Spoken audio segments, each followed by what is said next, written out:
All right, welcome everybody. My name is Sen. I'm the host of Meeple Syrup, and we're going to start a new kind of impromptu thing. Every now and then, when I have a burning issue, I'm going to round up some people, and we're going to have a show called Talking a Good Game. And now, normally, that means that you're lying out the side of your face. But in this case, we're actually going to be talking about, um, how to do better in gaming, how to be better gamers, how to be better people in life, and how to introduce people to gaming in a way that is conducive to people being, not total D-bags, right? Welcome, Kate. Hey, Kate's here.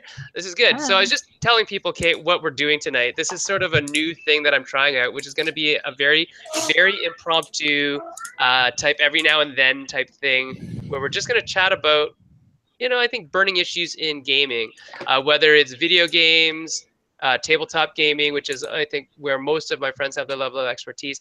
But today I wanted to talk about toxicity in gaming and how do we combat that, whether it's online, whether it's, on Roll20, whether it's right directly at the tabletop, whether it's in a store.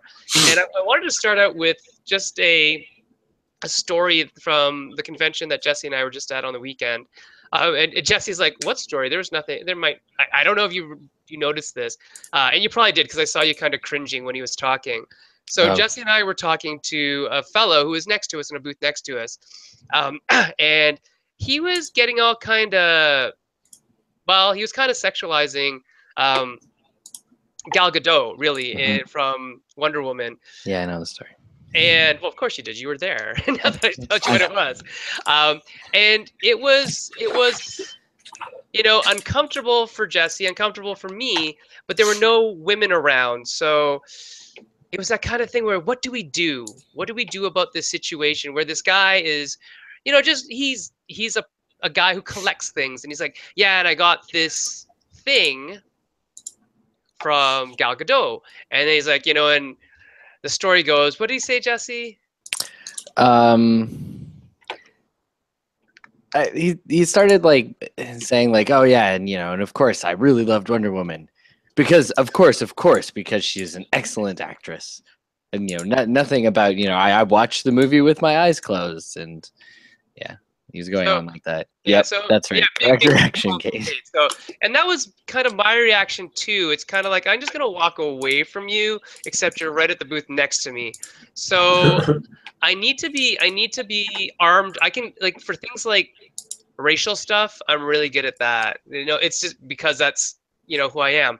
Um, I am obviously a person of color, but for things like sexism, that is something difficult for me to come at in this particular context, um, because it's like, is this harmful? And yes, it is. How do I deal with it?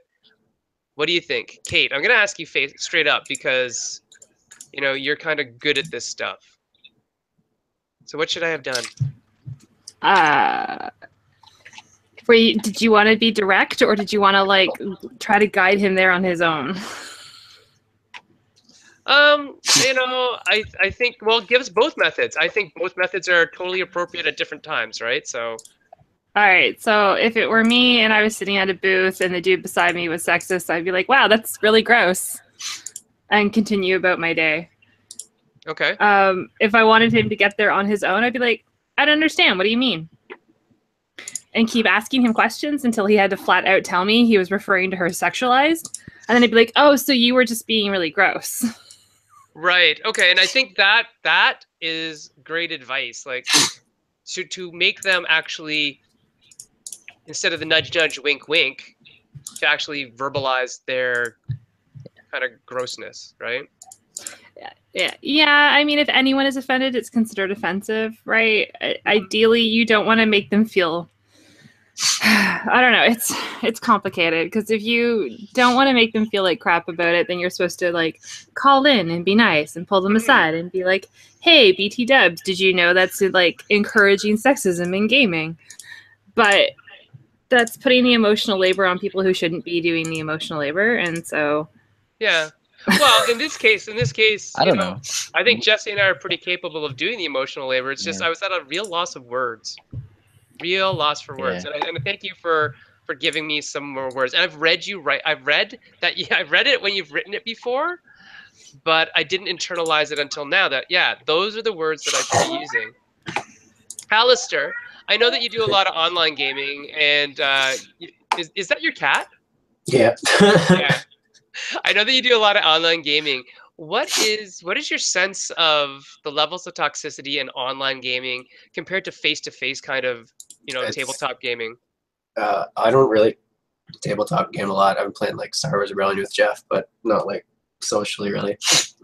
But online, it's just ridiculous. Like I know that so many games have what is it, built-in voice and stuff, and like it's built-in voice makes it a bit better, but it's almost like it's a trade-off. Like people are worse without voice in one way, but with voice, it's like you don't have to deal with people being dicks as much. But like when people have voice, it's like they'll just say stupid shit and like just not shut up, and then it's like you end up having to mute them. It's like, well, what the fuck's the point of even having like voice and trying to work as a team, right? It's like the games are a lot more fun when you can find like teams that work cohesively, especially in something like CS. It's like, you know, you're gonna spend 45 minutes to an hour of your life, and it's like one person can single-handedly like cause you to like not enjoy that time. And it's not like you can just leave games because they're all if you play ranked, like they'll put a ban system on now, so like Right. you can't just leave. Like you're locked in this experience with this asshole human being when this happens. So it's kind of like it's miserable. So, do you have any strategies that you're using to deal with that other than mute? Like, Yeah, I haven't been playing the games. I legit just like got like so sick of it. I just it's miserable, man. That's kind of sad because like if that's something you like to do, Yeah. how can have you played in any games like Hearthstone or League of Legends where you don't actually have chat and you don't actually have voice? You actually have like a pre-constructed list of things you can say. Does that help? Not really. People just find ways to troll like non-verbally. Okay. Can you because I'm not a huge online gamer. How do they do that? In some like one game I used to play like Dead by Daylight, people will just run around like teabagging stuff, which is like they just like crouch up and down. They'll like block doors against you, like to get you killed and stuff. In some games, like they can just literally like ruin your experience. There's always a way to troll a game. It's like people Right. get off on it, right? Like Yeah. there's two Okay. sides to it, right? There's the toxic side where people are just like don't game well, and then there's actually like the people that get off on it, which is even more messed up. Yeah. Okay. Jesse, do you have any experiences online or offline that you've had trouble with or you haven't had the right words for? I mean, there was, yesterday, like Yeah. you'd already relayed that story though. I mean, I have the hardest time with people I kind of know. If Right. it's someone that I don't know at all or I don't have to see anymore, it's like, oh yeah, like I'll do what Kate had suggested in the first place. Like, you're kind of being gross, and well, I wouldn't say gross. I'd be like, you're being a jerk. Can you shut up? And if it's someone I know really well, then it's really easy to grab them and talk to them later or on the side, or often if I know them well enough, I can look at them and they know what the look means. They're like, oh crap, we're like going into a bad place. Let's shut this down. But it's people that I've just met that I'm trying to like get to know, or people that I kind of know a little bit, and they start saying stuff and it's like, I want to say something, but there's, like I didn't mean you just, and then so anyway, but I mean, that's a lot on me too, because I also recognize that I'm often the white guy in the room. I'm one of the white guys in the room, and I should be doing something. Almost anything at all is better than nothing from me. So, yeah. So I mean, I'm glad to get some extra words and strategies from Kate already tonight, which is great. And I'm going to continue holding myself accountable for speaking up, and I hope other people do too, because, I mean, I should say something. There's no excuse for me not to have said something yesterday, or any of the other days that I notice things and don't say things. Right. And exactly. And again, thank you, Kate, for giving us words to deal with that kind of thing, because it is really helpful. And in the moment, like, it was cringy, but you get so shell shocked that how could this person be saying this stuff? And like, he was literally giving us the, hey guys, guys, you're like me and you should do this and you should we behave like this way because we're males, as a sign of male camaraderie. And yeah, it was tough. Oh, I just want to welcome Ken, and I want to welcome Isaac to the feed. Ken, what's up? Life is good. That's good, sir. Can you tell us what you think about... Sir. My father was sir. No, don't call me sir. All right. Ken, can I call you... Oh, you're retired. I can't call you Dr. Ken anymore. Well, I could. You can call me Ken. Yeah. Gray-haired bozo also works. Just don't call you late for dinner. Ken, can you tell me what it's like dealing with toxicity in gaming from your point of view? Well, I'm in a kind of a blessed situation as far as that's concerned, because I'm running the game nights here. We have free game nights at our house every 2 weeks, and anybody's in the community is invited, and we will have between 4 and 30 people. And we don't have many toxics here anymore. We had some people come in who started it. But because I'm already the gray-haired old man, and everybody else here is generally younger than me, what I would do is I turn on father mode and I say, hey, can I talk to you one-on-one for a second? And then I pull that person off to the side, because shaming him never works. He puts up defenses and doesn't get the job. And he says, I'm not sure what you were coming for here, but we are trying to make this a place where we get to know each other and form positive relationships. And when you say something like that, it doesn't help much. So I wondered if you could try another approach. Okay. And that generally works, because they will either change, or in one case, they won't come back. Okay. Isaac, how are you doing, But the sir? point is that sorry, Ken. the toxicity isn't there that much. Yeah. Isaac, what are you experiencing in terms of toxicity? Isaac, can you hear me? I don't think you can. Sai, I think you're at work, so maybe I gave you the wrong link, but there you go. Yeah, we'll catch you. Do you want to talk, Sai, about this? Yeah, I'll just say something briefly if you want. Sai's coming in from Australia, so he had to turn the thing upside down to make it work. Yeah, it definitely helps. I probably noticed it mostly secondhand, in that various female friends of mine will say that they won't go to certain game stores, or won't play certain games because they feel like it's uninviting. So it's something I've experienced in that sense, anecdotally. Okay, and how do you deal with it in the store settings? That's an interesting, and unfortunately kind of a, we've all heard the story of, fake geek girl and all that kind of stuff that happens in these stores, and obviously worse stuff as well. And how do you deal with that, or how do they deal with that? I know with one of the stores, they through some social media pressure, they ended up, the head office of the company dealt with it, and I believe changed the management, or severely dealt with the problem in that particular store, which is positive to hear. And in a couple of my other stores that I go to, they just have some pretty strict policies that they're trying to enforce. So if anything happens, they want you to report it and things like that. So it's still really tough to police, though, right? Because ideas about toxic and what's not. So right, yeah. Okay, all now, right. Inside in Australia, they call such people hoons. Am I correct?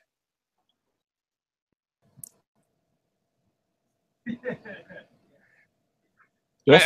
I don't know if Sai heard that. Did you hear that? Yeah, I did. Yeah, Sai, in Australia, don't they call such people hoons? Yes, they do.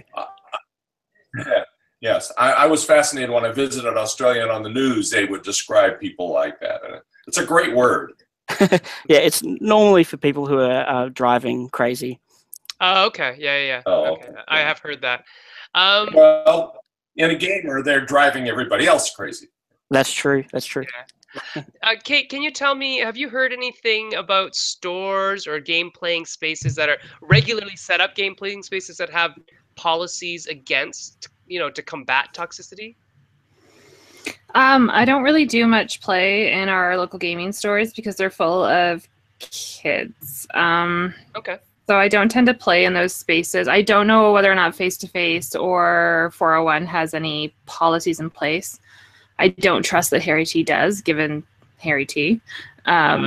Yes. There you go, yeah. I am in agreement. Yeah, so I know Game Master's Table totally does, but it's not a store so much as it's a after-school program for kids. So Right. Okay. And that makes sense, that being an after school program for kids, they're trying to set up a culture and an environment that is inclusive and welcoming, right? yeah, so I don't think our local gaming stores actually have a lot of tabletop role-playing games going on, and that's kind of where I come at things from, as you know. Right. Alistair, anything that you can recommend, other than muting people, what types of things have you seen any changes from people who have been told that they're being a total D-bag? Oh, you're going to have to unmute, Alistair. Command D.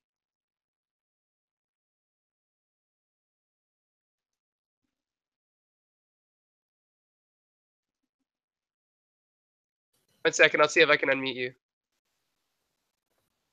No, you have to unmute yourself. Okay, I'm gonna move over to Isaac for a second because he can hear.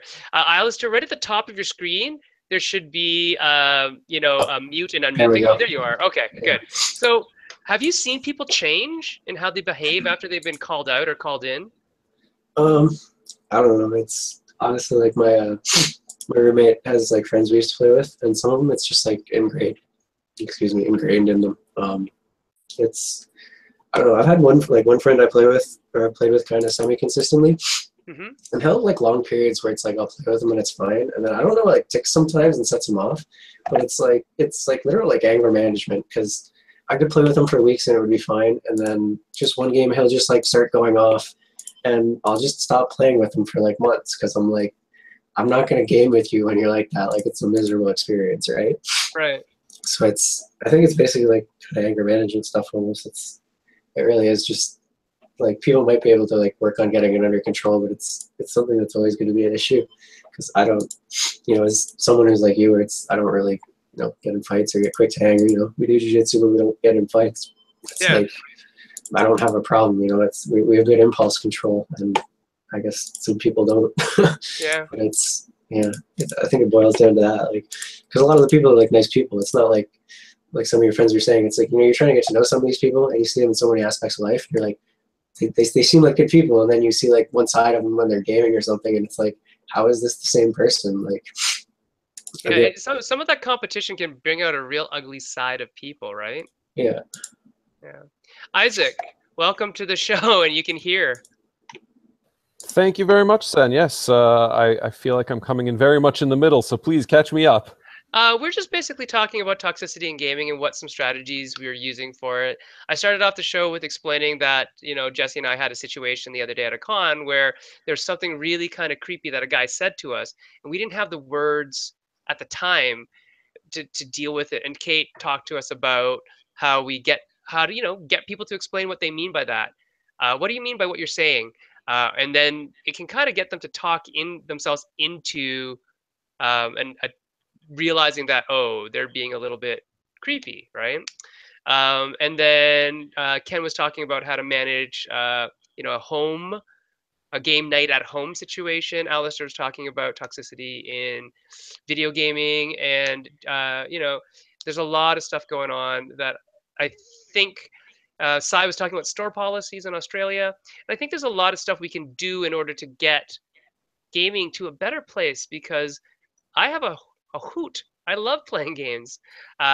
It's just some people may make that experience a lot worse. Like Alistair's saying, it's miserable when people are just trolling on a video game. But then if you were, say, Kate, and Kate, sorry, you're currently the only female here. But if you were Kate, then it gets a little worse than just trolling, right?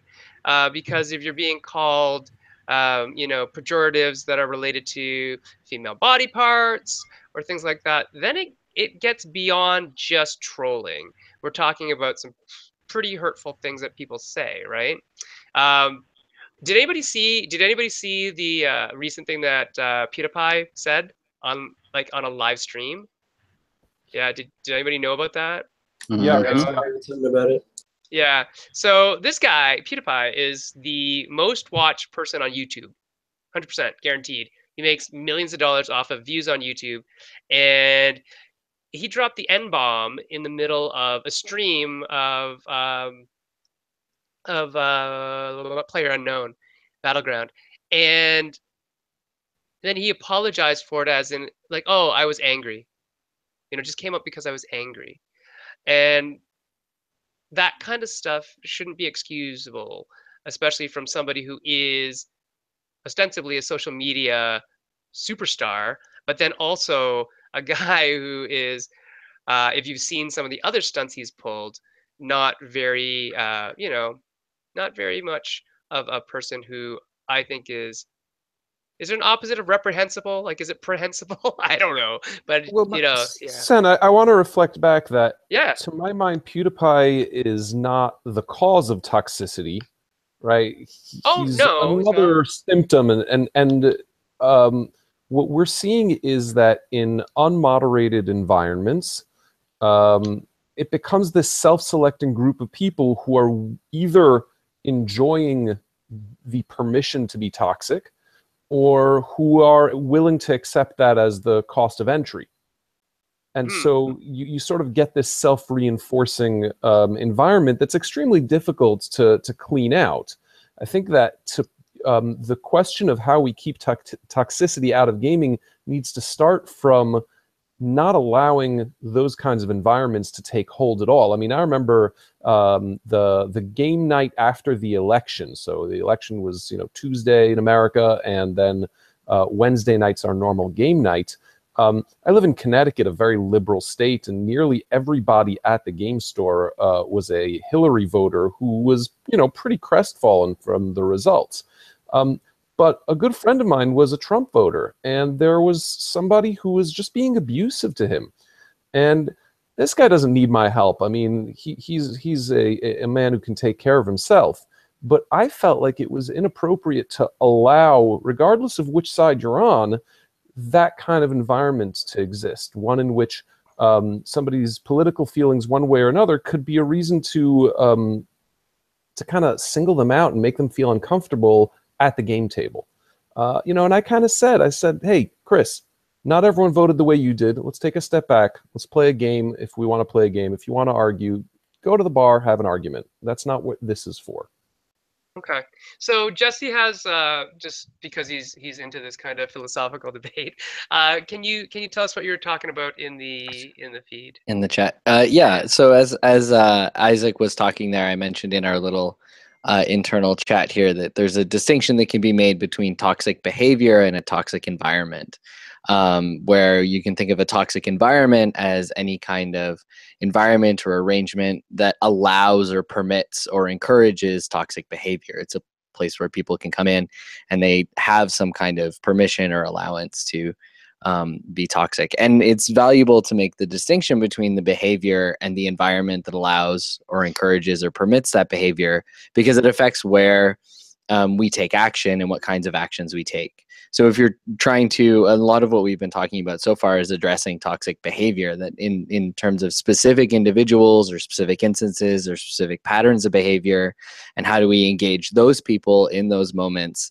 and either correct them or help them to change or perhaps remove them. But if we're talking about, if we really want to talk about sort of addressing toxicity in gaming as a whole, I think it's worthwhile to shift our thinking towards the environments and the kinds of spaces that we create and the sort of social rules and guidelines that operate in those spaces to direct people in terms of shaping how they act and what kinds of behaviors and actions are acceptable, accepted, and appropriate. Mm-hmm. Isaac, I want you to jump in and just say what you said in chat, because I think that's a very important point. And Eric, if you can let us know if you're actually able to hear us and see us, because I think you're on a weird delay being in Singapore. I don't know. I can hear you and see you, but my camera doesn't work for some reason. Oh, okay. Cool. Well, we'll let you jump in after Isaac tells us what he had to tell us. Yeah, I was just going to point out that we're calling these environments toxic, and we're talking about why they come about and so forth. But one thing to remember is that for a lot of people, those environments are actually welcoming and safe because they're places where their intolerances are airable, where you can be a hater or use language, whether you think gay people are good or bad or whatever. You can say words like fag and feel comfortable because it's accepted. And it's not necessarily a reflection of deep hatreds as much as it is a casual intolerance. And this is a safe space to sort of be that kind of asshole. Okay. Eric, what are your thoughts on all the stuff that you've been hearing us talk about as of late? Sorry, can you guys hear me? Yeah. Hey, well, so very much like Peter, I'm one of these. I feel like I'm sort of bulletproof in this particular arena, right? So everything I hear is third party, right? I've never been subject to harassment or anything that's anything crazy like that in the gaming world, but I have on the professional side specifically, I have many women friends who are professionals who I get to see. I don't want to say, yeah, I guess I should say that are victimized by this type of behavior on a regular basis by other professionals. So there's the gaming world itself, but there's also the professional side, which I'm most exposed to, right? So like, for example, like the most common microaggression that we could talk about is like, and I talk about this a lot in public, when I'm in mixed company a lot. I have a lot of business discussions with mixed company, and I started paying attention to how often, for example, how often the women are interrupted in the middle of a conversation while making a point compared to the men. And it's gross. It's like 10-to-1 maximum or minimum, sorry. So it's little things like that. And so the only thing that I can think of is that it really is up to people like us to just stop being okay with it, period. Mm-hmm. Like start using phrases like, hey bro, that's not okay. Dude, that's uncool. Yeah. Okay.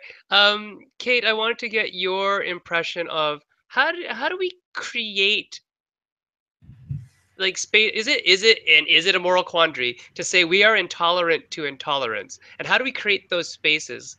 Should we maybe focus on creating welcoming spaces instead of intolerant to intolerance spaces? I don't know.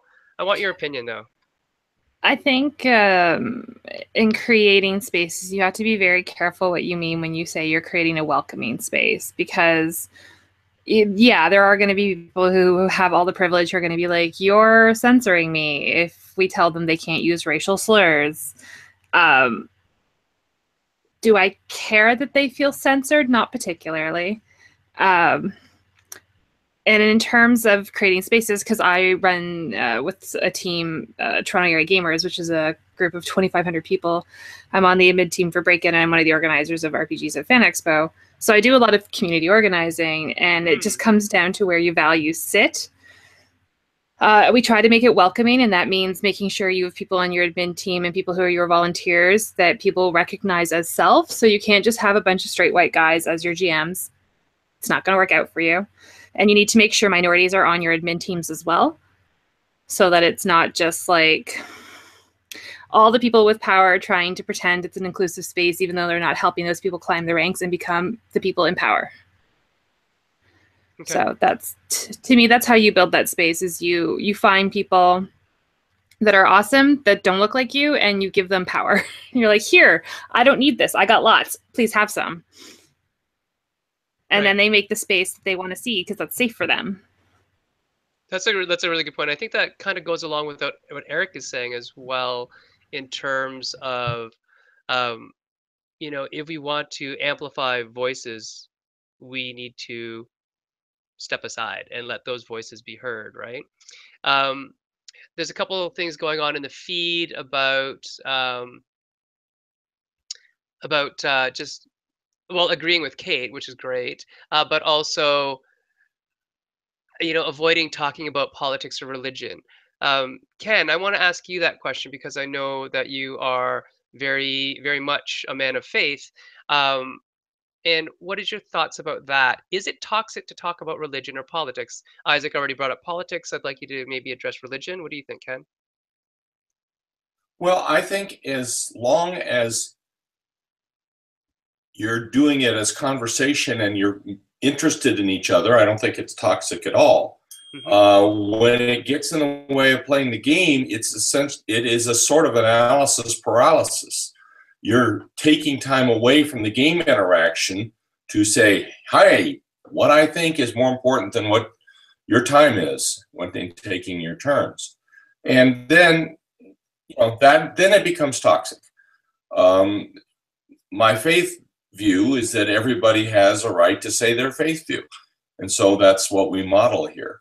But I made 2 points in the feed. First of all, forbidding something or saying we don't do that doesn't work.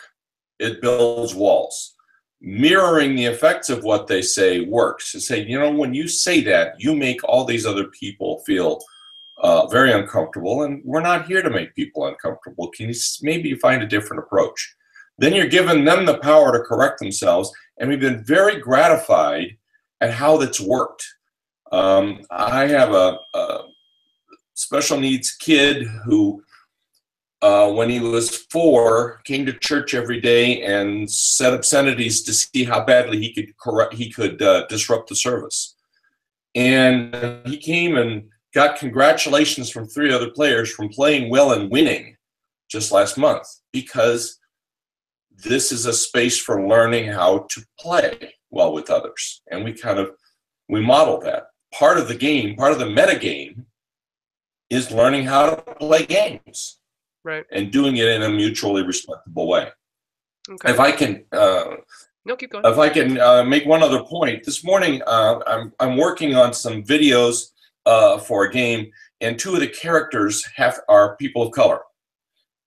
And so I put out on Facebook, I need some people of color to read these voices. And somebody came up to me and says, "Why do you have to be that way?" And this gets back to Kate's point. I said, most white Anglo-Saxon Protestants think they can be every other ethnicity because they think they're superior. I can do black, I can do Hispanic, I can do Asian, I can do woman, I can do man. And I said, we're wrong. That's a mistake. We have to allow people to demonstrate what they can do better than us. And that gets back to Kate's point of giving them power and sharing it. Okay. Kate, I wanted to ask you a question because I think out of all of us, and I'm centering you out, unfortunately, because you're the person here who probably has to deal with this more than we do. And so it's an unfortunate statement, but I think that if anything, from knowing you, from meeting you in person and from following you on Facebook, et cetera, how do you deal with something? Because when Ken talks about, calling people in and talking about, modeling the behavior that we want to see, that's all well and good if we're in a position of privilege, if we're in a position where we're not going to be immediately eviscerated for saying things like that because we're a person of color or we're a woman. And I mean, Eric said it himself. He's pretty much bulletproof to things like that now because of his privilege in the industry. And I'm probably very similar to that as well, that people aren't going to mock me to my face. They might do it behind my back, and that's okay because I don't see it. But well, it's not okay. It's really not. But my point is that I don't think we have the same. We have way more privilege, unfortunately. And how do you deal with those types of things in the immediate if you can't call in? It depends on the situation. So if I'm running a game and someone's being one sort of an ism or phobic, we have an X card, and we use the X card liberally. And to the point where we ask all of our GMs to actually model it first. So like just X card something arbitrarily, just so everyone knows it's a safe tool to use.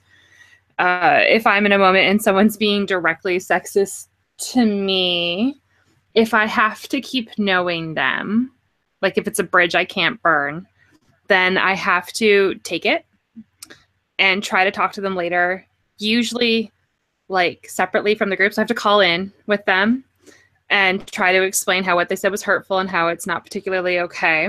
And then I have to wait for them either to post on social media that I'm the worst person in the world, or for them to get it. Those are the two options. And if it's someone who's being particularly offensive, I will try my darndest to have this like conversation about how what they're doing isn't okay. But I mean, there's a point where you just have to like suck it up and take the sexism and just like vent to your friends and decide what to do about it later. Because if I were to go off on every person who is gross and sexist, I would have a very nasty reputation, and I can't do that. That's not a space I'm allowed to occupy. Mm-hmm. And be a professional. For the benefit, right? For the benefit of other people who might not know what the X card is, can you give us a brief overview? So the X card is a tool. It's any card that, or token that you can put in the middle of the table. We usually have a big one with an X that has the instructions on it. And at any time if something's making you uncomfortable or is upsetting to you or is in some way ruining your fun, you can always just tap the card, say what's bothering you, and you don't have to give a reason why, but we'll remove the content, fade to black, or take a break if needed. Okay, great. Eric, can you tell I've said that a few times? Yes. Eric. Kate, I have a question for you specifically. So I've experienced, especially, again, I'm concentrating on the professional setting more than the player side, because I think we got that covered. Since I see this happening all the time, it seems to me that it is unfair to place the burden of correcting that behavior on the people who are being aggrieved by that. So what, in your opinion, what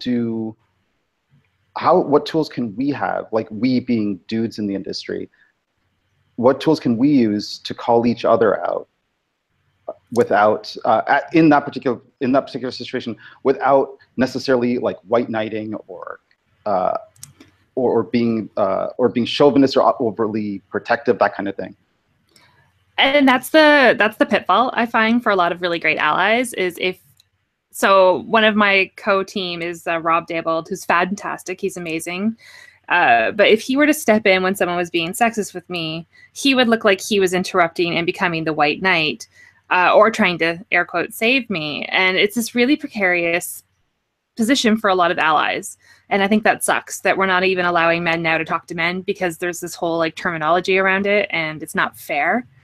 I think for me, the best tools to have is it's so hard because I'm not a man, right? I've never had to call a man out as a man. It's a weird space for me because I always try to make it a human story where it's like, you're being really hurtful. You really hurt my feelings, because people don't want to be mean to each other. They don't like hurting each other. So I think for men, it's talking about the chain effect of those things where it's like, so when you do this, my friend, she doesn't feel welcome at conventions anymore because this happened at one time. And I know that's not what you're trying to do, but that's kind of how it's coming off. And maybe we should figure out how to not do that. Mm-hmm. Like, people love stories and we're all storytellers. We game, we storytell. So you have to kind of use those skills, which is unfortunate. You can't just say like, hey, that's sexist, but I find that works best. Yeah. Okay. Alistair, I wanted to ask you a question. There's a in the live chat feed, a lot of people are talking about bullying, and that is it, or could it be a product of people being bullied in real life? A lot of people who are video gamers and board gamers and stuff may have been ostracized, may have been like the not physically fit people, and a lot of video games are pretty much power fantasies, right? Where it's like, I get to do exactly what I want to do in this virtual reality that we're playing in. And do you think there could be anything to deal with that, like bullying? Is this an offset of people reacting to being bullied in the past? What do you think? It could be, but honestly, it's to equate it to like because I mean, we've done jiu-jitsu for so long, and the one thing that always amazes me when I'm around jiu-jitsu people is most of them are pretty chill, and everyone loses their ego, everyone says. But the thing that always blows my mind is how many people you come across who are like, man, like if someone just pushed my buttons, like I just get in a fight. And it's like I haven't been in a fight since like grade 7 with like some bully. Like it's the idea of getting in a fight to me is crazy, and it's like it's partially bullying, but it's partially just like sorry, I'm forgetting what I'm trying to say. That's okay. But it's more just, again, just impulse control. And like I've come across high level black belts in Ontario who it's like they're like, yeah, like if someone did this to me, I would punch them. And I'm like, that's kind of pathetic. Like that you can't just let something roll off your shoulder. Like it's like, even if they call your mother like a dirty slut, it's like, who gives a shit, right? Like it literally, like, you could say something to them, but to react to that physically. So I find a lot of people like talk a big game, like, oh, like I wouldn't get in these fights, I wouldn't do these things, I don't rage like this. And you know, they are that person, they do rage, they do get in these things. And I'm not sure how people play the mental gymnastics to kind of make that okay in their own head, because like, I'm not going to name names because I mean, I can do it in a private conversation, but if I told you some of the people that like the Ontario community, it's like, I'm sure you've seen the conversations, it's like these are like high level black belts in Ontario that like have like zero fucking impulse control in some of their like just interactions, whether it be on Facebook or in tournaments and stuff. And it's like Dan Davis had a really good quote that someone from Jocelyn told me one time. It was basically, you know, like someone might seem nice day to day, but you know, if they're a dick when they roll with you, like that's their true personality. And you know, as much as you want to talk up someone's and say, you know, this person's really nice, it's hard sometimes to say, you know, maybe that is their true personality right there. Like, you know, maybe that is their true personality coming out, and what you see the rest of the time isn't really that person. So it's kind of a weird situation. It really is. And I think what Alistair brings up here, and for those of you who don't know, because you weren't here when I explained it, Alistair and I, you know, we compete in jiu-jitsu. And so that's what we've done. And that's how we know each other outside of gaming and all that stuff. But, you know, it's this weird conflation that we have of, and I think this is what causes the huge cognitive dissonance between people who don't behave the same as we do because we think they should, because they like the same things we like, right? So if somebody is a video gamer or a black belt in jiu-jitsu or a tabletop gamer who role plays, we have this real feeling, or male, or just male, we have this real feeling that they should behave the same way we do. And when they don't, then it becomes this really dissonant experience for us. And we sometimes lack the skills to deal with that. Like Jesse and I did the other day. It's like, what do we say to this guy? Because that's really silly. That's not a good look for anybody. Eric, you wanted to talk about punching people.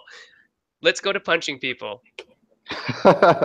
Because Matt would not let me not talk about punching people if he was here. So you can be Max. You can be his proxy for right now. Well, I mean, sure. I mean, this invariably leads to the punching issue, right? And Matt Fantastic is a good friend of mine. He actually, he didn't quite convert me, but he definitely made me think a little deeper about the issue of the use of violence as a tool in the correct situation, in like the most egregious type situation. And when we're talking about like particular types of behavior, not localized behavior, not like somebody's just picking on somebody else, where it's an obvious act of self-defense, but where you have people like, we'll use the G word, Gamergate, right? Those guys, people in positions of power, using that power in order to rally and galvanize or change the opinions of others to make, and using hate speech in order to encourage others to engage in that horrible type of behavior. When and if is it okay to use more forceful tactics against those type of people in those type of situations, rather than talking to them? Because it's very clear that logic and empathy and all that stuff does not necessarily help in those particular situations. Okay. Does anybody have any thoughts on that matter? The use of violence in terms of, and violence can mean anything in terms of retaliation, whether it's physical violence, whether it's even just physically pushing somebody out the game store door to say, you're no longer welcome here. Is that legit? Is that something we can do? I mean, as a Canadian, and Eric and Jesse and I and Kate are Canadian, and Alistair is too, that's kind of a strange position for us to think about. And I had a friend explain to me a little bit about the difference in mentality between Americans and Canadians in some ways. I'm not sure if I buy all of it, but we'll chat about that in a second. Does anybody have any thoughts on violence and the use of violence in terms of eliminating toxicity from the scene in general? What do you think? Isaac? I know you're not a violent guy, but what are your thoughts? Yeah, so I'll start by saying that I'm friends with Matt as well, and been on a few of his threads discussing Nazi punching, and my where I come from on that is I am the grandson of Holocaust survivors, and so yes, I'm pro-Nazi punching, and I welcome you all to join me in as much Nazi punching as you feel is needed and appropriate. We feel real uncomfortable talking about violence, and we should feel really uncomfortable because power needs to be wielded carefully. But I'm really, really comfortable with Nazi punching. So if you want to learn more about my ideology, jump on in. When it comes to using that same type of violence in these settings, in settings around gaming and so forth, I'm much more circumspect. But I think we need to realize that there are people who want to engage in the activity, and there are people who want to create an environment in which that activity can thrive. And those are really different, because if all you want to do is play the game, you want to do it the way you're used to doing it. You want to do it in the way that you've sort of imagined it to be, or in the way that you've grown used to it being. And you may not be welcoming to anyone who wants to make you change that. And if you're coming at it from the perspective of you want people to play games, you want to nurture a community or an environment where that's good, the player who doesn't care about the other people who make up the experience needs to be removed. You will never succeed in creating a positive environment when you have players who aren't accepting of the idea that they're in an environment, that they actually have to care about how the other people around them see them or interact with them. Yeah. You don't usually need to be violent to remove that person, but that's the last lesson. That's where it does go eventually. Yeah. So, Kate, I wanted to ask you about your experience with the X card when the DM or GM that you had a run-in with, like, ripped it up in front of your face.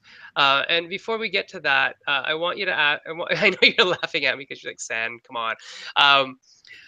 You may not have to talk about that specifically, but the idea here that I wanted to talk about is that the violence against other people is one thing, but a lot of the violence that we can experience in an environment that is not set up properly is emotional abuse and sexual abuse, and those are also forms of violence that you had so rightfully brought up in the chat. Can you explain a little bit more for people who are watching what your thoughts are on that?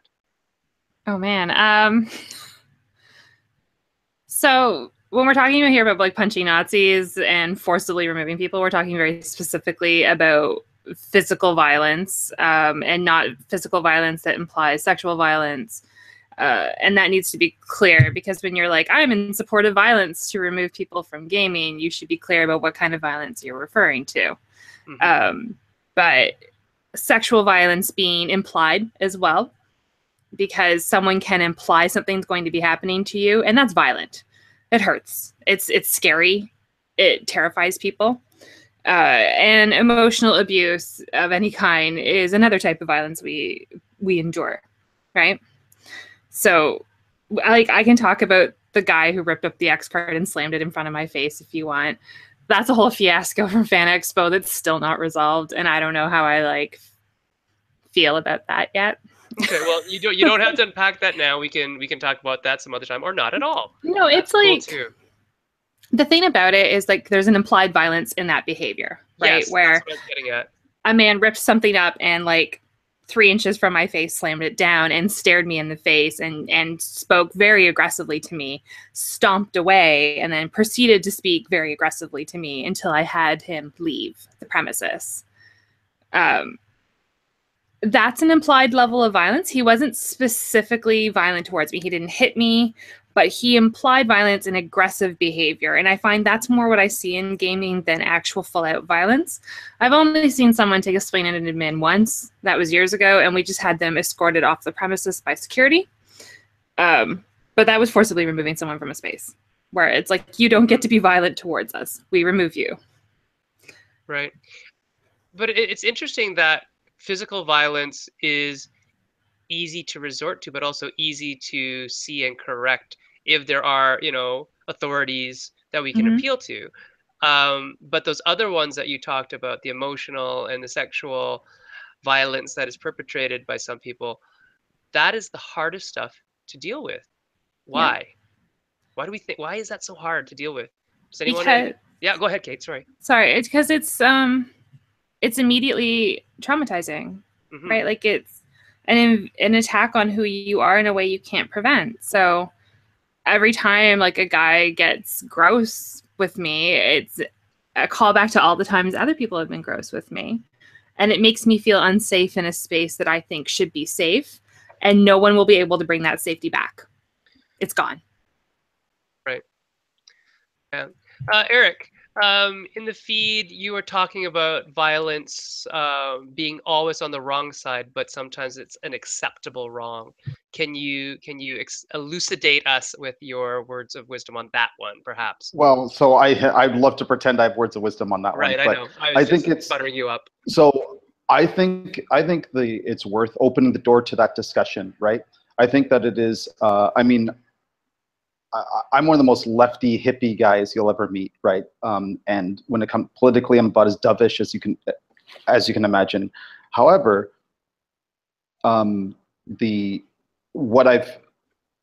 I'm coming to realize is that, in general, politically speaking, socially speaking, that violence is not locally speaking, but not impulsive violence, but like tactically employed violence is a tool of expediency, right? It's how do I get something accomplished in a quick amount of time because of X, where sometimes X is somebody's actually in danger, or the cost of trying to de-escalate is actually too high because the damage that some person X can do in that period of time is actually higher. So I think it's worthwhile. One of the issues I find that on the left that we have is we do have a sort of dogmatic approach that violence is always wrong and can never be discussed. I don't think that's true. I think it is actually worth having the discussion about where and when it is appropriate, and when expediency is appropriate. So for example, in the cases of the literal example of where this came from, right? The douchebag who was inciting violence and hate speech on camera and then got punched on camera, right? Oh, yes. Yeah, right. In that particular case, was that okay? I actually have come around to believe that it was, I'm glad that it happened to him, and I also believe at the same time that the person who punched him should have been arrested at the time for breaking the law. Yeah. Both you can hold those two beliefs simultaneously. However, I think that the actual practical goal of that is, rather than to attempt to de-escalate, which has been attempted countless times with people in positions of power like him, is to create an environment that quote unquote make racists afraid again, right? Where that person deemed that to be a more acceptable outcome rather than an attempt at de-escalation. I don't think it was 100% wrong. I'm 50-50 on there are days when I believe that he actually did the right thing. Mm-hmm. Alistair, I wanted to ask you a question. As someone who could literally put a lot of hurt on somebody, is violence a good response to people who are acting in a toxic fashion in an environment? What are your thoughts? For the most part, I tend to believe no, just because you're getting into like a kind of uncontrollable situation.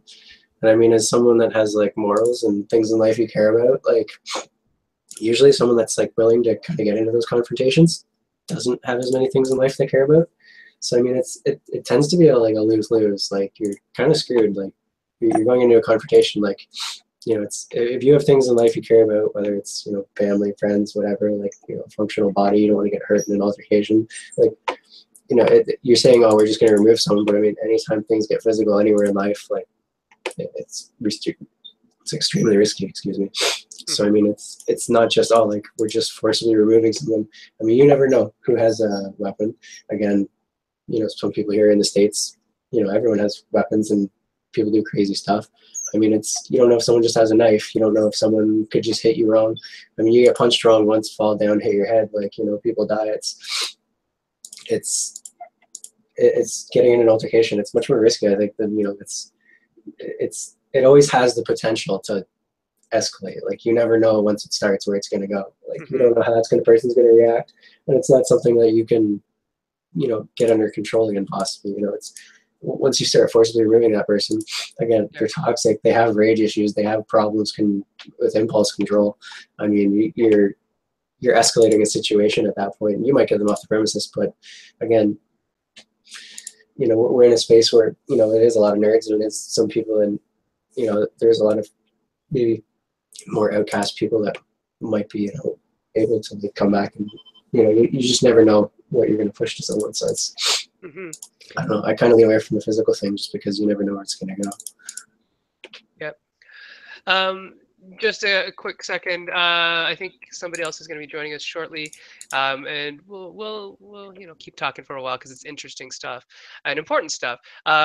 One of the things that I think, you know, Alistair and Jesse and I have learned through martial arts is the kind of overarching term that, you know, the more power you have to cause hurt, the more responsible you are to not do that thing.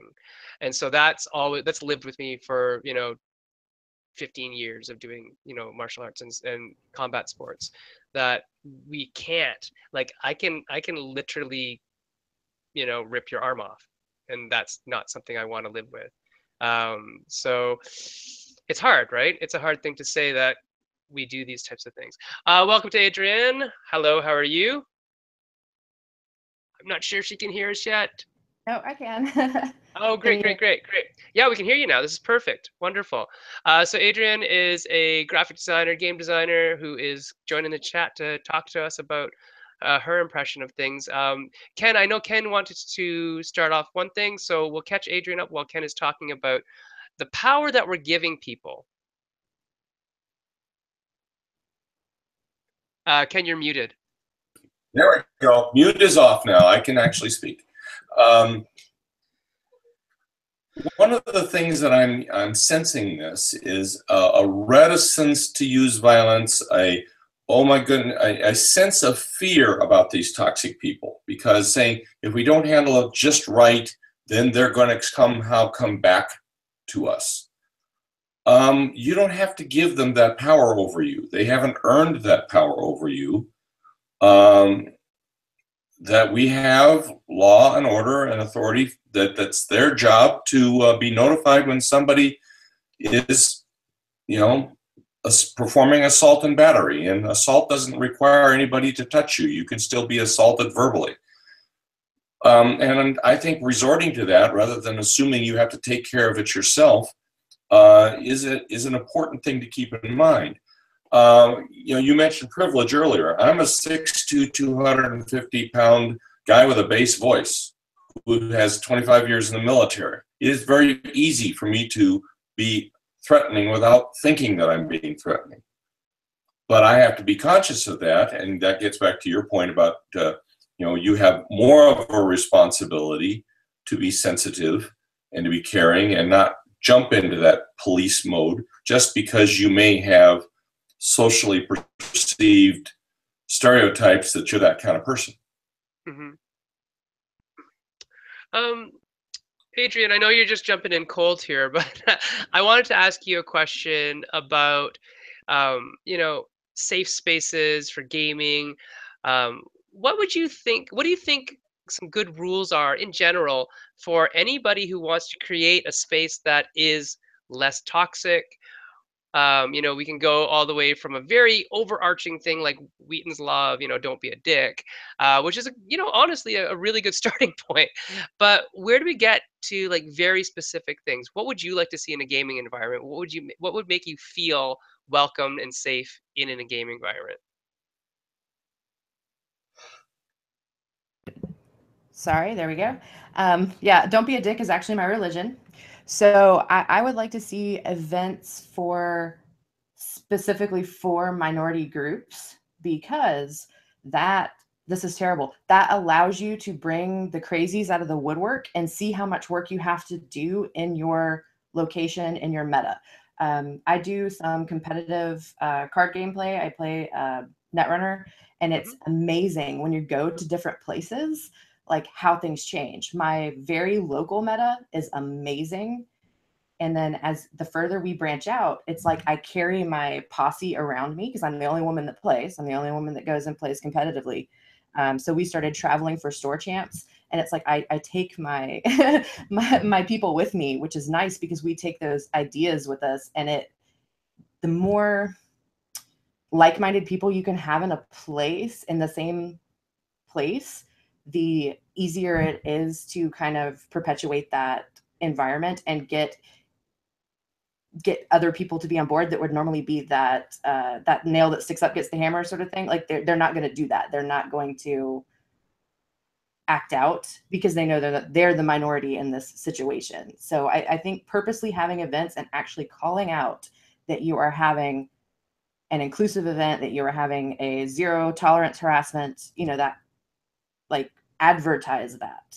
Okay. Jesse, you actually talked about this with me the other day, that you said if one of our friends who is a store owner could create that type of space, that you thought not only would the world be a better place, but that she'd have a lot of custom, right?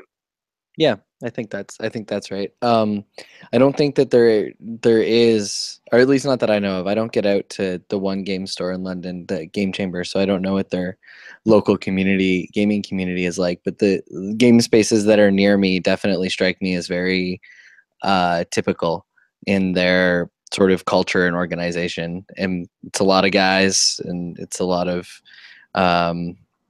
that kind of energy, and it's not the kind of place that, Helena doesn't get excited to go to LA Mood to play games or hang out with any of the groups that are there. So I think that if a store owner or a cafe owner can create a space that is genuinely welcoming and open, and is a culture that doesn't tolerate the kinds of things that have come to be very normal in gaming circles, that would not only be good for gaming, but it would be incredibly good for their business. I know Ken was making a point that supportive behavior is as contagious as toxic behavior. What other types of supportive behavior can we do as people who are being affected by this, as allies to the people who we love who are being affected by this? What do you think, Isaac? I'm gonna put you on the spot, buddy, and I'm gonna make you unmute your mic. There we go. I've unmuted my mic. So look, I definitely take the perspective that it's all about nurturing an environment, right? And that I'm not interested in reconquering toxic spaces and cleansing them or whatever. I don't have that kind of energy in me, honestly, to go, fight these fights and whatever. I'm much more interested in creating spaces and environments where people can enjoy themselves and feel like other people care about them as people, and not just as objects to participate in some pursuit with. Nurturing that person-to-person connection is at the core of it. When we see other people as people, we treat them as people. And the more we disembody ourselves, the more that we hide behind a screen, behind typing, behind avatars, the more we open those spaces to dehumanization. And at core, all of the toxicity is that. It's treating other people not as people, treating them as something other than humans. So my answer is exist in spaces where you're expected to be a human. Right. Alistair, do you think that's why video gaming is so very toxic sometimes? Is it because people don't view each other as human when they're online? Definitely part of it. Just going to like how some people are saying, some here about women not feeling comfortably in certain spaces.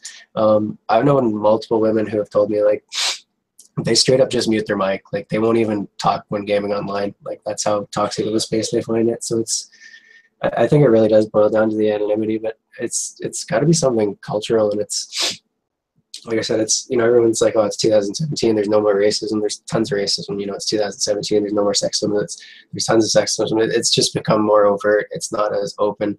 So I mean, it's I think there's a large part where it's almost ignorance. I mean, I think a lot of it isn't ignorant, but I think there are a lot of it is kind of like the PewDiePie thing, where it's like, I mean, people don't realize, like, maybe it goes back to the bullying, but I find like people just have a really hard time showing empathy towards other people.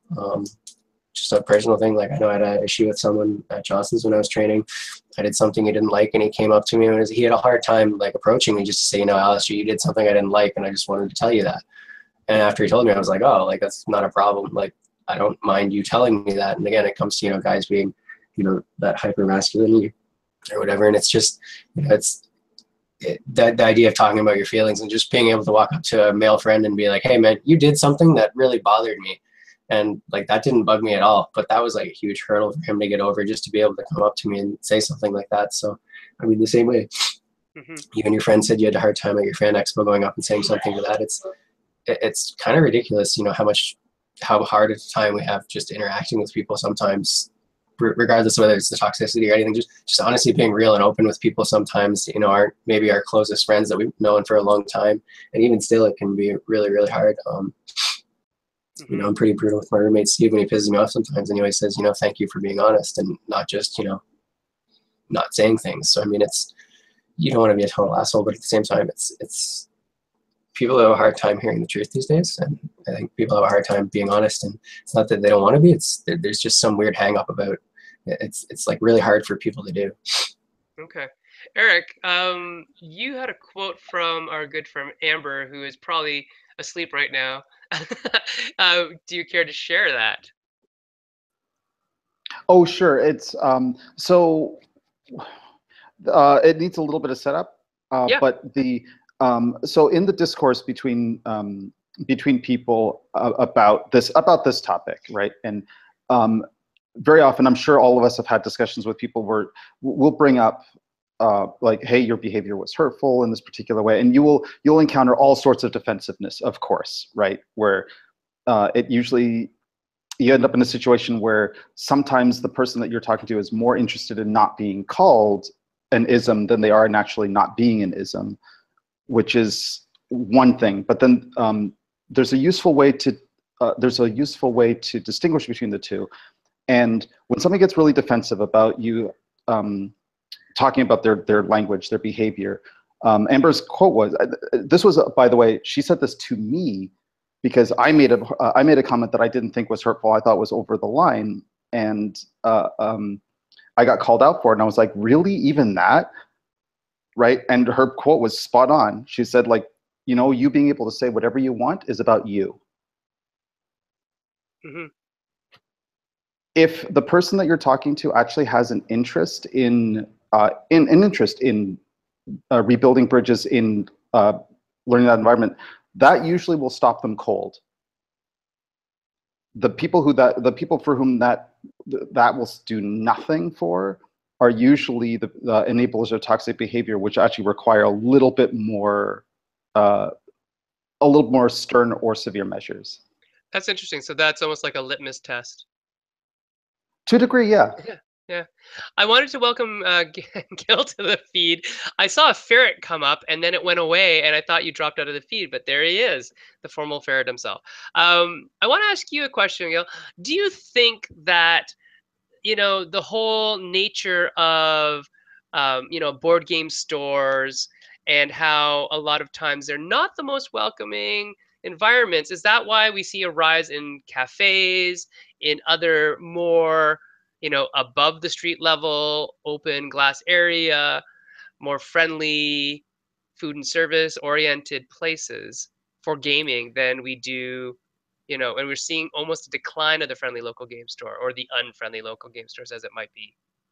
Yeah, Thoughts? I think there's a bunch of factors here.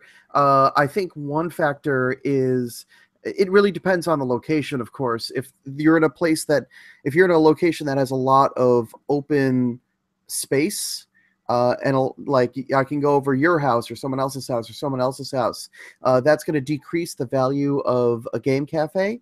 But if you have a place where space is at a premium, sometimes that centralized space is really useful. Of course, that assumes that the centralized space doesn't itself get toxic. So, there are plenty of game cafes that make their money off of kids playing Magic. And, I have to say, once you get those 14-year-old boys coming to the store, it becomes a lot more difficult to really be appealing to a wide variety of gamers. That's certainly what I've noticed in my own experience, is that once a store starts appealing to like prepubescent boys, it starts excluding other people. Game cafes are less likely to do this, but I certainly think it's still within the realm of possibility. So yeah, I think that's got something to do with it, but I think there's so many other factors. I think the biggest factor with gaming cafes is with the internet taking away so many opportunities for retail stores to make a sale, that having a retail space means you have to provide more of an experience, and it's much tougher to sell a croissant online. So yeah, when it comes to toxicity and creating a good place to play games, the gaming cafe has something to do with it, but I don't think that's the whole story. In my own experience, generally, I've measured this, at least for me personally, I've measured it, and I found that I tend to game with more women when I game in a private space, like their own homes, for example. Whereas if I'm out in a game store, if I'm out with a gaming group that's in a public group that meets at a mall, or some other public space, it's more likely to be all men. And that certainly goes with conventions also. Definitely tend to be more male dominated. Okay. Adrian, what are your thoughts on what Gil just said in terms of male-dominated spaces? Are they something that comes up in your life as a gamer that they're not welcoming, or is it something that you, like you said, you take your peeps with you, right? You roll kind of deep with a crew, and that might be helpful.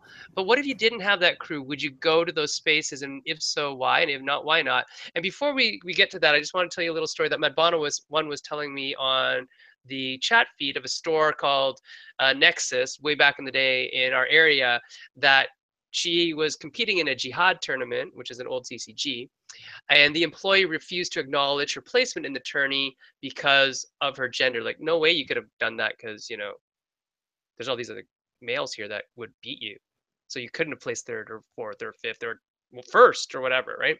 And that store no longer exists, so I wonder if there's something about that. But Adrian, can you tell us about your experiences in stores, in game spaces, and does it take rolling with that crew, those good friends, that to make you say, yeah, I'm going to go to that store?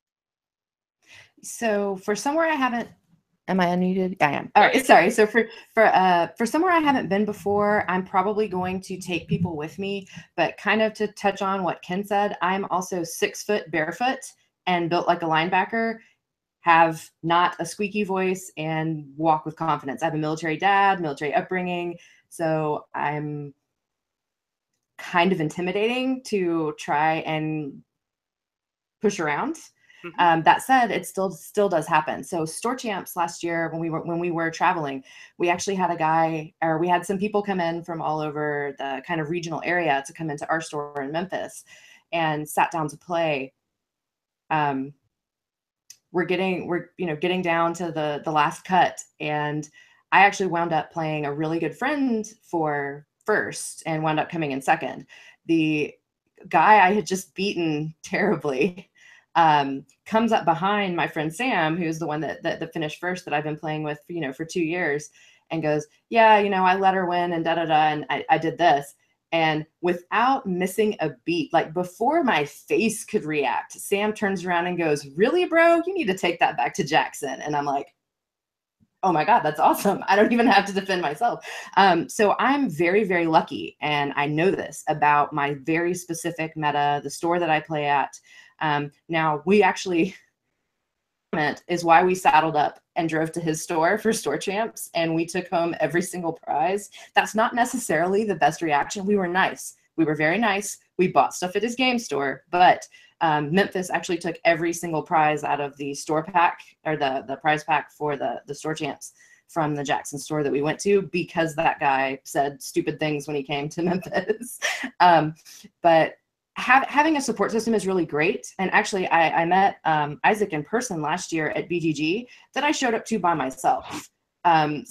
Stephanie Straw wound up having a friend that couldn't go. So I got a ticket like 2 weeks before the event. And I'm like, okay, so I'm going to fly to Dallas, and wound up not having my room. And like, so I was scared, but this group of people is just so welcoming and so inclusive for the most part. Like the people that are at these conventions, the people that are playing the same things I play. So I would definitely say competitive play and card games specifically is a completely different beast from smaller play-based conventions.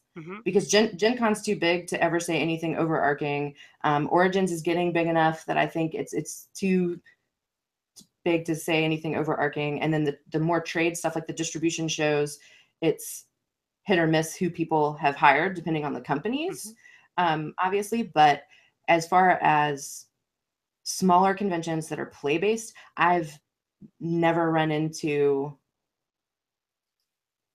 anything terrible that could not be fixed, like Eric said, by calling them out and been like, dude, that's not cool. Like every once in a while you run into that like 90s gamer that decides to say like, oh, the boss totally raped us or whatever. And I'm like, hey, you know, I absolutely always call people out on that, or using gay as a pejorative, which actually is funny. I found when I don't say the word pejorative, I have a much better success rate of people going, oh yeah, cool, sorry, I won't do that. So I was like, oh yeah, hey, don't use that. Don't use gay that way. That's not cool. And then that they won't. But that's just personal experience. Okay. Based on what Gil had said before about 14-year-old boys, I want to kind of bring it back to that topic, because not that we want to center out 14-year-old anybody's or boy anybody's, but I want to talk about that. We've been kind of dancing around the issue of toxicity and linking it to masculinity. And is that a thing that we need to actually not dance around and actually label it and say, hey, you know, it's a lot of it is due to alpha male behavior, due to socialization on a masculine front. I want your opinions on this. So who wants to say that? Who wants to address that first? Put your hand up. Put your hand up. I can see you. Jesse, you just put your hand up. I think you were scratching, but you put your hand up. I was scratching. Can you repeat the question so I have time to think about a better answer? Yeah, the question is the toxicity that we're seeing actually male linked?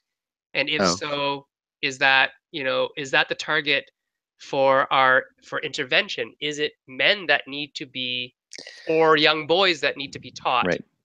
So, okay. So I was just in the middle of typing in the chat, like something to the effect of, focus on the vectors that we can change. And I'm just going to say what I was thinking, even though it doesn't answer your question directly, but there's an answer in the nearby space. I think we should focus on the sort of interaction points that we can affect, the things that we can change. We can't affect how children are raised or how children are when they come into our game stores or our gaming spaces, but we can affect whether or not that behavior is welcome in those spaces, regardless of who is putting that behavior out. And so, I mean, I don't know if it's productive to sit down and say, okay, well, like, because I mean, honestly, the answer is, where is most of this behavior coming from? White dudes, most of the time, because I mean, those are the people that are mostly filling these spaces at this point in time. And so is it helpful to like say, okay, well, that seems to be a shared demographic feature of these kinds of the sources of this kinds of behavior. Is that giving us a way that we can move forward and change things? I'm not so sure. I think if we instead just, I mean, at this point, I'm just going to start repeating myself, so I'm going to stop. Okay. Kate, is it more about being a good human or being a good man? In terms of, I know you're looking at me funny, but in terms of this whole the whole idea of toxic behavior, do men need to be taught how to be better, or do humans? Humans. I'm not a fan of saying men are the problem. I mean, sure, a lot of men can suck. A lot of women can suck. People can suck. It doesn't have to be about toxic masculinity. And like, I think we need to also pay attention to the fact, and someone pointed this out earlier, that men aren't allowed to have an emotional space. That's not cool, and we need to fight that too. So I think it's that we need to break down toxic culture and multiple intersections. And yes, the people in power are going to be your straight white men, and they need to be the ones using that power to do something about it. But to say that men are not impacted by toxicity because men are the problem, I think it's a very, very horrible thing to do. And I don't like trying to just say it's just men, because I've seen some really shitty women in my day. I've seen some really gross trans, non-binary, gender fluid people. Like, it is not about what gender you are. It's just about what you've internalized and how you're externalizing that.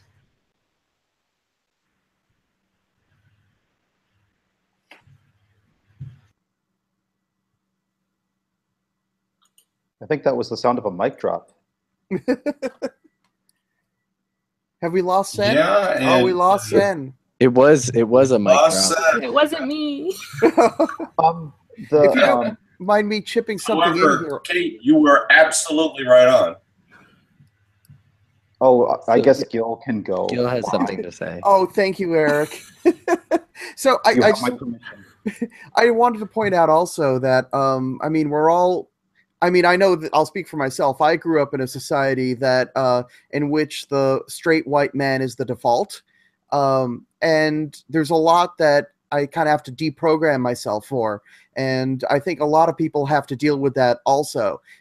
So you know, while this has the effect of having me unconsciously always think that I'm in the default category, you know, I have to remind myself I'm not. I can see that sort of mentality seeping down and affecting other people, and it's very noxious. It's not great, but we don't. It's the environment we grew up in, so we just sort of have to deal with it. So you know, that's when you get. I mean, you might see women who are convinced that they will have more societal value if only they lose a few pounds, you know, that sort of thing. All these things that kind of hit us unconsciously. And I know, speaking for myself, I have to consciously remind myself, no, wait, that's not really a thing. That this is just because I was raised this way, but it's not actually what's going on.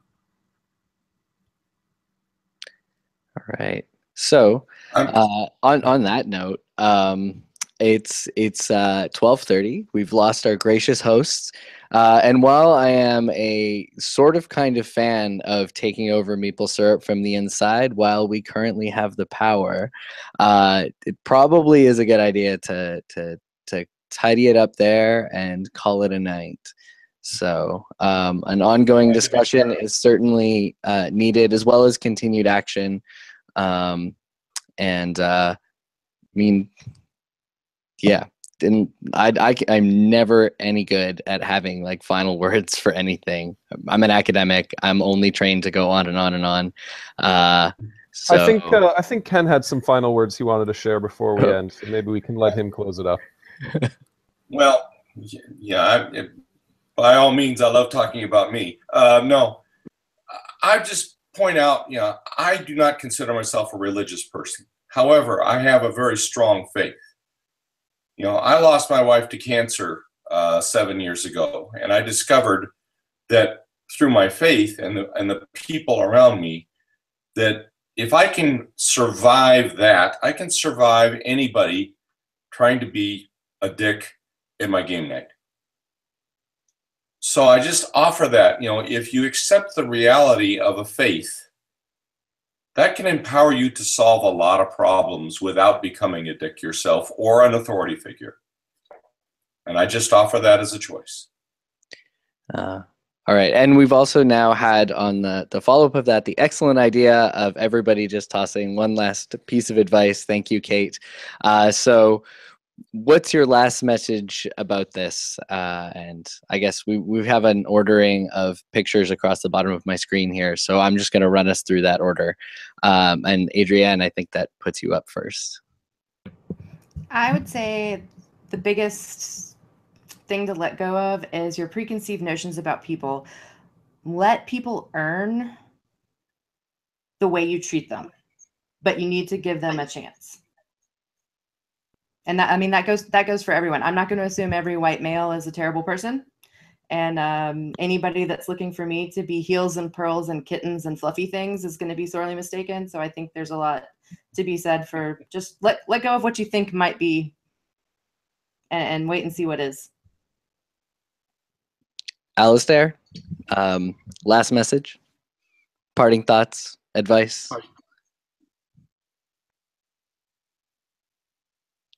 You're still muted. Yeah, I've been coughing and being sick. Not really. I don't know. I just want to enjoy it when I game. Like I said, I experience it more so in online gaming, and I mean, we just all want to have fun. I've been playing like board games with my jiu-jitsu instructor, and I mean, all of these things are just more fun when, I mean, you just want to play the game, and it's more fun to have like, you know, a resisting, happy like opponent that's like, you know, no one wants to beat someone